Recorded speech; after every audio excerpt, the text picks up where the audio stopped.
పశ్చిమ గోదావరి జిల్లా ఇరగవరం మండలం ఎర్రాయి చెరువు గ్రామంలో మహిళలపై టీడీపీ సర్పంచ్ దాడి చేసిన ఘటన కలకలం సృష్టించింది.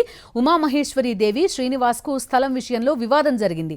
టీడీపీ సర్పంచ్ ఉమామహేశ్వరరావు వద్ద ఇరు వర్గాలు పంచాయతీ చేసుకున్నాయి. మరోసారి శ్రీనివాస్ నుండి తనకు రావాల్సిన నగదు ఇప్పించండి అంటూ ఉమామహేశ్వరి సర్పంచ్ వద్దకు వెళ్లింది. దీంతో టీడీపీ సర్పంచ్ బాధితురాలితో తీవ్ర వాగ్వాదానికి దిగాడు. గర్భవతి అని కూడా చూడకుండా పొత్తికడుపులో కాళ్లతో తన్నారని మహిళ ఆవేదన వ్యక్తం చేసింది. తనకు న్యాయం చేయాలని బాధితురాలు కన్నీరు మున్నీరైంది.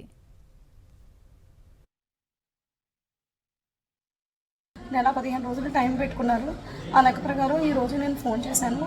ఫోన్ చేస్తే దానికి స్పందించలేదు అనేసి నేను మా ఇంటికి వెళ్ళాను.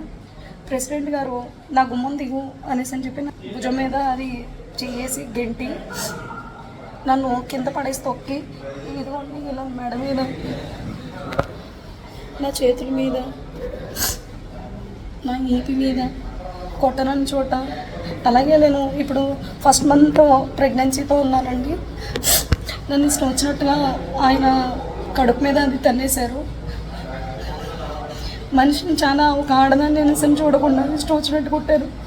నేను ఏమి వల్ల ఏ దుర్భాషలు మాట్లాడకుండానే నన్ను ఇష్టం వచ్చినట్టు కొట్టారండి.